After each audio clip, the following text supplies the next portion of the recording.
One, two, one, two. Welcome again to another episode of Sneaks, Rhymes, and Life. I am your host, Lionel McDonald. So we are just going to get into it. I told you I had a problem trying to record this episode. This has affected me because I remember De La Soul, and this is what this episode's about. So thank you everyone for listening in advance.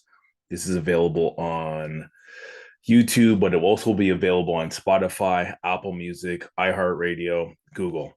Just going to kind of get into it. So I really thank everyone for their support and you know, just engagement with this podcast, both on Instagram, both on as well as on YouTube and even on Facebook.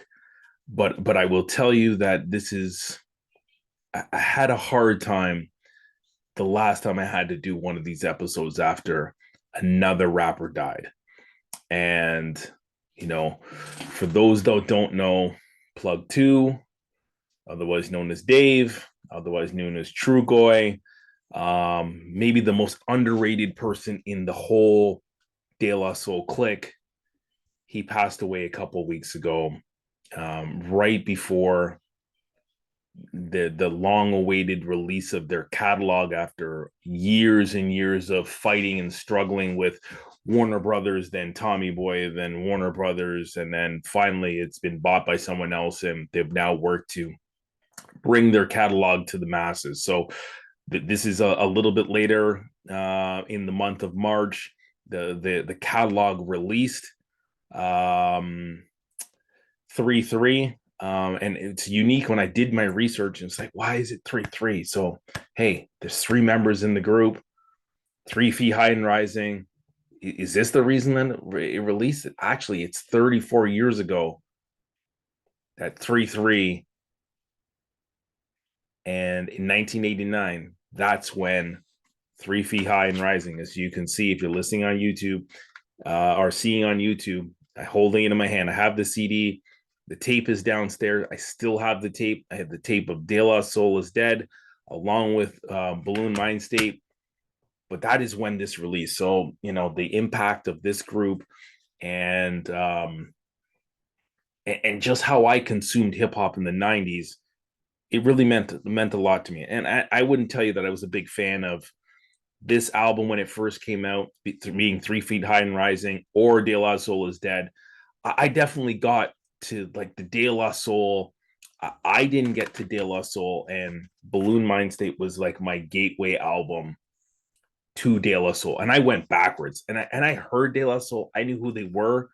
I just didn't jump in. I didn't jump in until fall of 1993 when we got Buhloone Mindstate. And yeah, hey, they sound crisp. They don't sound like, and I knew that they were part of the Native Tongues. So Native Tongues first started off, it was Jungle Brothers, then De La Soul was added to the mix, then Tribe Called Quest was added to the mix, and then you got Black Sheep, you had Queen Latifah. Not sure if I'm missing anyone else, but hey, well that's kind of the clique that became the group, or the clique that we call um,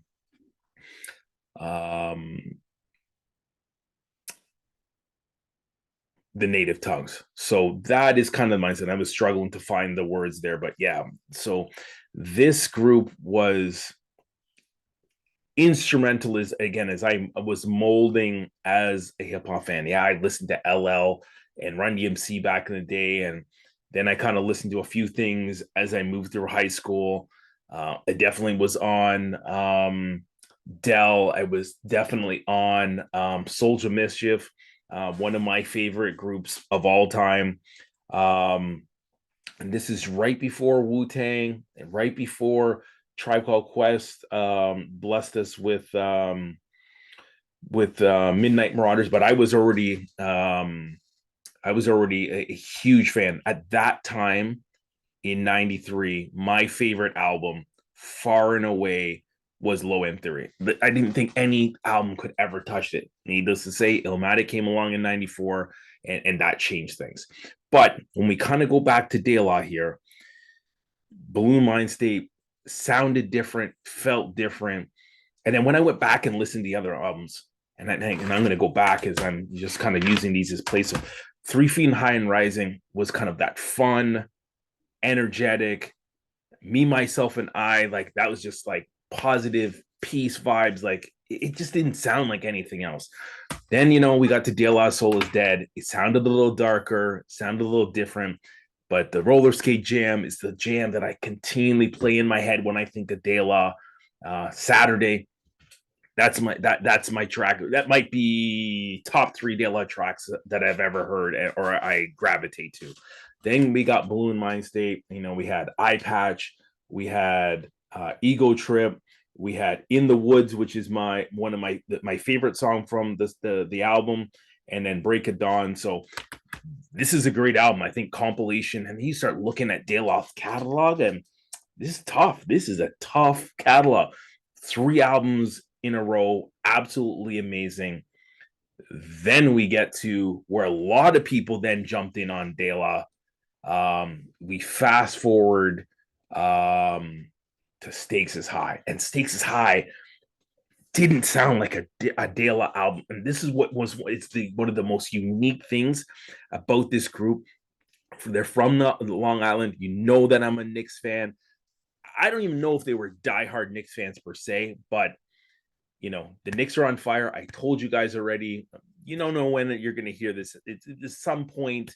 I just kind of need to get this out and kind of talk to the world about this album. But the Knicks have been on fire. They're the 5th seed currently in the East. They beat the Celtics twice in a span of like 8 days. Brunson should have been an all-star. Julius Randle's playing like he's all NBA. Josh Hart has changed the team, and the team is currently at this point, although it could change and probably will, they're undefeated with Josh Hart in the lineup. Quickly looks like 6th man of the year. Barrett looks like he's in the right role on the team. Mitchell Robinson is back. So hey, Knicks is thumping right now. But when we think about the strength of the Knicks and how they're feeling, it gives you, it's just this New York energy. And when I kind of, or the segue I'm going from the Knicks to De La Soul, there's a level of disrespect when we talk about De La. There's a level of disrespect right now with these New York Knicks because no one believes that they can be anything. Tell me when they win a round. It's some Celtics fans that already said after them losing to the Knicks twice in the weekend, they're supposed to be winning a championship, and we're in the finals last year. But De La Soul is a disrespected group. They do not get the credit they deserve. Posdnuos is kind of the face or the figure that everyone wants to talk about. But Trugoy is as good as a rapper, if not better than Posdnuos. But the game changes for me and for many. And for those that didn't get in on De La, you got in on De La. Stakes is High. Stakes is High. The track is the best De La Soul song that has ever been made. And I will tell you that Trugoy's verse is the best verse of any De La Soul song, hands down, top to bottom, no questions asked. It is an absolute incredible album. And I'm just going to read you some of the tracks that are on this. Super MCs, The Business, Dog Eat Dog, It's So Easy, Big Brother Beat, and that's the one with Mos Def on it. And then we have Stakes is High. I wouldn't say it's the best De La Soul album. I think there's other albums that sound like maybe Buhloone Mindstate sounds better. Maybe you think 3 Feet High and Rising sounds better. The killer on De La Soul is Dead. There's just too many skits. It's like if you wanted to listen to it from start to finish, it would sound really good, but you're not just jumping around getting to the tracks and the interludes. Although it gives it a flow, it kind of gets in the way if you're just strictly trying to listen to music, because some of the interludes just don't sit well with me, or I just don't vibe with them all the time when I want to listen to music and listen to the album. So I would tell you, when you talk about New York hip hop, New York rough, tough, mental state, flows, beats, Stakes is High is your album. And many people that love De La Soul love Stakes is High. But I will back up and tell you why the most impactful De La album to me is Buhloone Mindstate, because this is the gateway album to me. This is also the album that I saw them perform in a wide scale as the first concert I ever went to in 1994. Yes, I'm older than most that listen to this podcast or in hip hop or listen to hip hop, but that was my first album, our first concert, and that concert was opened by De La Soul and closed by Tribe Called Quest. It was like euphoria, utopia. I don't know if I'll ever see a better show of just two artists. I can't say that's the best concert that I've ever seen. So now I have kind of buckets in my head. The best concert that I've ever seen by individual is the King's Disease concert, and maybe that's recency bias. King's Disease concert that I saw at MSG only a couple weeks ago, featuring Nas. He had AZ, he had Mary J. Blige, he had Slick Rick all come out. Two acts. I got De La and Tribe, hands down, not even close. That's the best concert. But I saw a super show way back in 2008. This is a previous show. Mark Echo's show that he did in 2006 was comparable because it was 2 days. Second day, I think we had Luda, we had Little John, we had Kanye. First day, we had Busta, and we had Nas, and we had some other cats. But this concert that I saw, and it featured the best of the best in hip hop that day. Rock the Bells, 2008, up by the airport in Toronto. And I'll give you the rundown. So the closing act was Tribe Called Quest. So we know we're in a good place. The act before Tribe was Nas. Others that performed that day do include De La Soul. So this is the second time we've seen De La and Tribe in the same day. Mos Def, Red and Meth, Raekwon and Ghost, and throw in Rakim, plus the host was KRS-One and the DJ was Kid Capri. So yeah, that is hands down. That is my Lollapalooza. That is my Woodstock of all hip hop concerts. There will never be another concert better than that. But when I think of my onset and the first time I ever got to hear a hip hop concert live and the first act I ever saw was De La Soul, and they did Buhloone Mindstate, and they did a Little Saturday, and they did a little Me, Myself, and I. So I hold this album and this group in such high regard. And again, you can hear Sneaks, Rhymes, and Life. You can see it on YouTube. You can definitely see it on Google, Apple Music, Spotify, iHeartRadio, you name it. However you stream your podcast, you can get it there. So Stakes is High is the standard, but we have Buhloone Mindstate, which is the one that is the biggest impact. Then we got into some other albums. I hold album number 5, and it's amazing that I still have the CDs. Some people are wilding out. This one is cracked. It's been through a lot. It's been across Canada and back because I've moved multiple times. But we think of the tracks that were on this one: My Rights, Foolin', Words from the Chief Rocka that featured Busy B, Squad. So there were some tracks on this. I tell you, this album kind of, when I think of Stakes is High, and then we got De La Soul, all Artificial Intelligence, Mosaic Thump, missed the mark. But then we got a much shorter album, is album 6. But a song that stands out, we got No, we got the Come On Down song with Flavor Flav, Days of Our Lives with Common. He comes with Ghostface. So this had guest shots, and this is what made this album.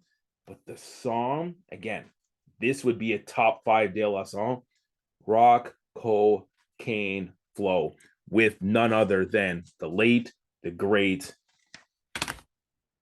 MF Doom.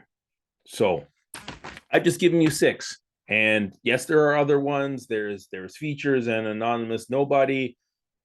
that was we're working on another one. They end up getting a Grammy. If I do recall, they were on some collaboration song as part of a soundtrack, I believe. Feel Good Company. They did that with Gorillaz. They won a Grammy for that, and it was nominated for multiple songs back in 2006. And and the Anonymous Nobody was the last album. It did get nominated for a Grammy in 17, but I think when you think of the impact that this team had, we also had Plug One and plus Plug Two presents for Serve.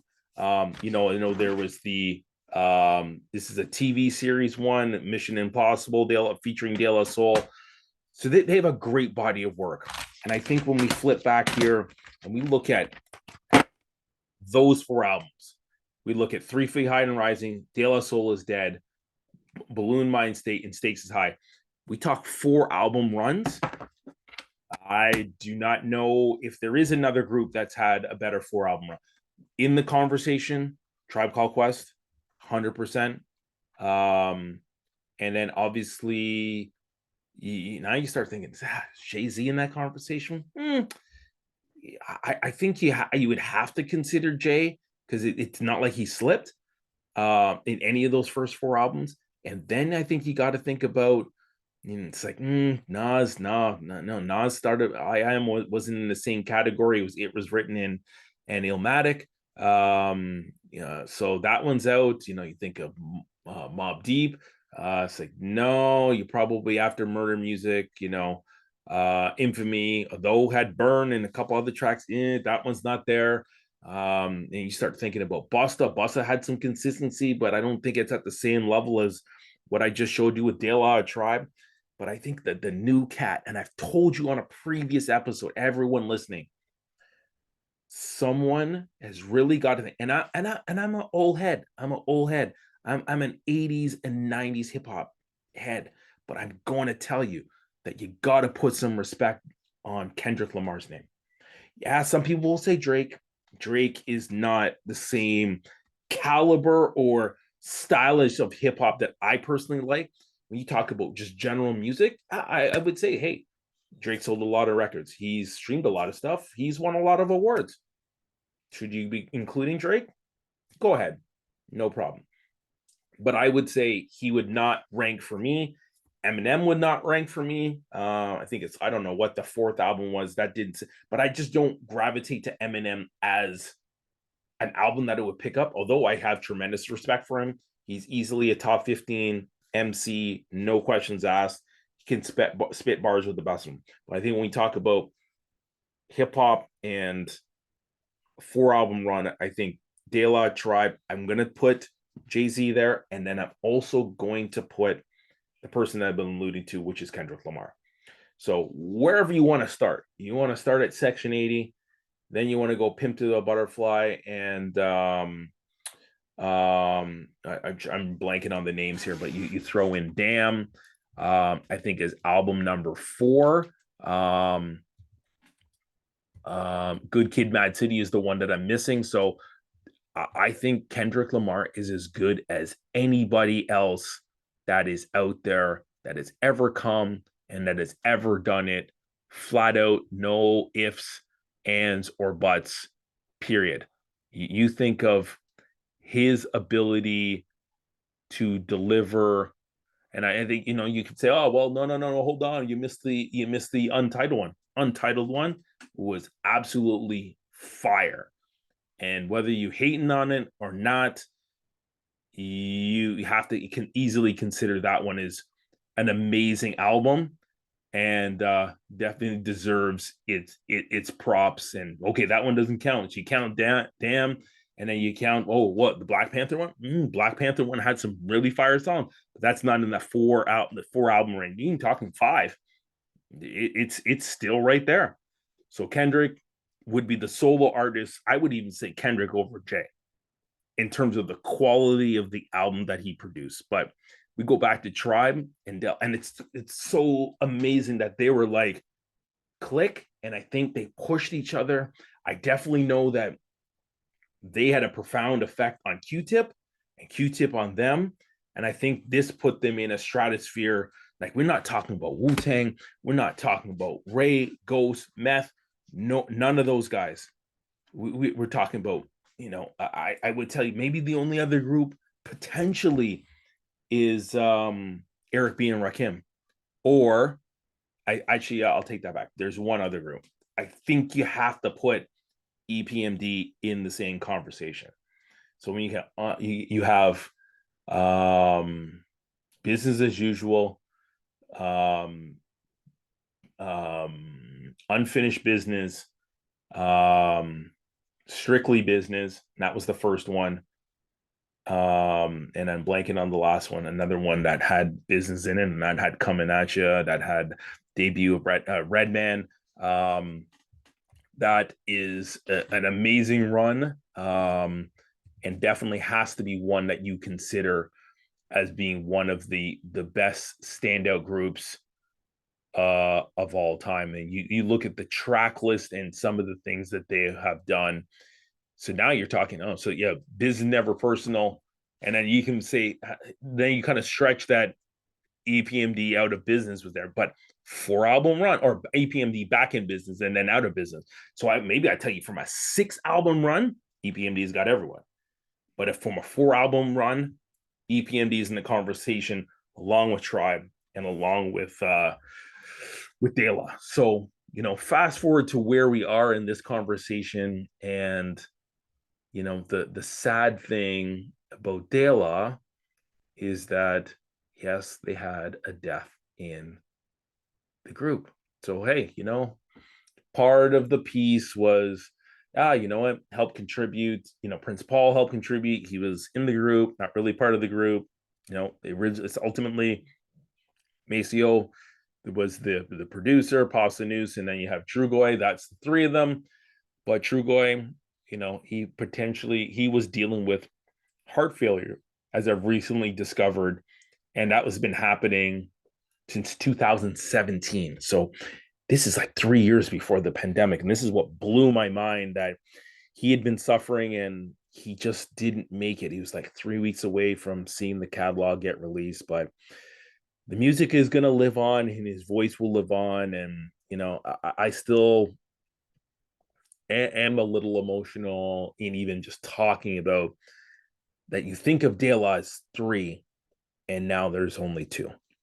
And I don't know what a concert, what a performance, what a star on the Hollywood Walk of Fame, the retirement in the Rock and Roll Hall of Fame, or the Hip Hop Hall of Fame, what any of that will look like. This is the 50th anniversary of hip hop, and not to have Trugoy, one of the true mainstayers, or advocates for positivity, for loving yourself, for doing things the right way when it comes to hip hop. It's unbelievable that he's not going to be with us any further. And I'm looking over my shoulder, and I just think that's just another hit artist. He was only 54, and I see MF Doom's gone, and Tupac and Biggie and Prodigy and Big Pun and Big L and Jam Master Jay, and just so many artists have left us way too soon. So peace out to De La, peace out to all those. But let me give you a ranking. I'm going to take the 6 albums that I kind of showed you, and I'm going to put them in an order. So if I'm putting them in order of my personal favorite, or my least favorite to my most favorite, I would tell you that Mosaic Thump would be number 6. Grind 8 would be number 5. Again, it's got that my boy MF Doom over my shoulder. That would be number 5.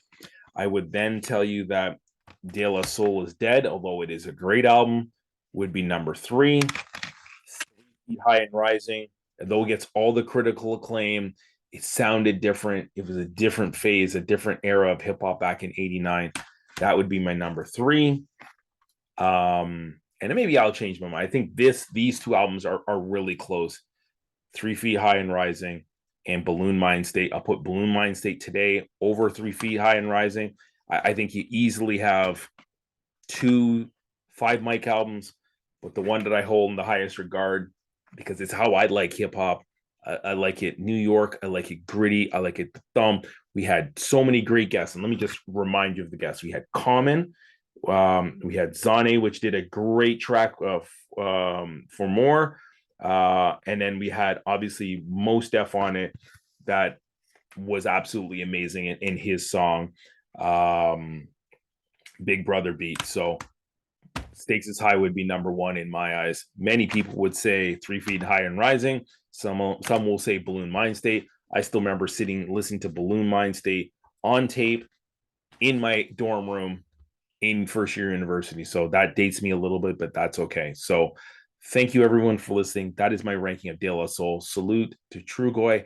And I know many people listen to hip hop, and it's not often that I will give credit and props to another podcast. And I wouldn't say never. I call it like the way I see it. And if you have something great happening, I will definitely give you the credit. So I will give the credit to the best hip hop podcast I've ever heard, and that's Take It Personal Radio. And hey, I've shouted them up before. I've done it on Instagram. I've DM'd them. When I listened to this podcast 2 months ago, and my boy Sheldon, thank you very much for putting me on. It was an in-depth interview. Actually, it was a tribute to Mos Def. The second episode that I heard was with an artist I would love to have on this podcast and have asked, and it just has not worked out, which is Koji Rap. But I will tell you that this is the best podcast that I've ever heard. And they have a tribute mix. And I wouldn't even say it's a tribute mix. I would say it's a De La tribute mix. Not because Trugoy passed away, but it was just a tribute to De La as a group and how amazing they are. And then this is where the conversation about a 4-album run and who's done it better. And I said, there's probably 5 that are in that category. And I'll give it to you again. And I said, it's EPMD, it's Tribe, it's De La, it's probably Kendrick. I said for sure. And then I would, if I'm going to make it 5, I'm going to call Jay-Z as being the one. A sneaky good one on some low key account would be MOP, because I think MOP is so fire. Billy Dance and the squad, it is just ridiculous. Sorry, Fame and Billy Dance. I think they are fire, but they don't get the credit they deserve. So if I tell you it's six artists that have gone 1 to 4 albums in a row, you can add MOP as the 6, and not people are going to get at me. But I also will tell you, because I just forgot about them, the other group, and sometimes they get lost because they're not part of the East Coast hip hop that many of us grew up and loved. But in the very highest regard, a group that belongs there is Outkast. Like, I would tell you that in the Tribe and De La stratosphere with EPND, Outkast is right there when we talk about the best 4-album runs. And if you want to count 5 albums, like the 5th album won all the Grammys, the double A, the Speaker Box, and the Love Down Below. That's the one that won all the Grammys. So Outkast 100% is right there when you talk about a 4-album run. But De La is what we're talking about. Much love to De La.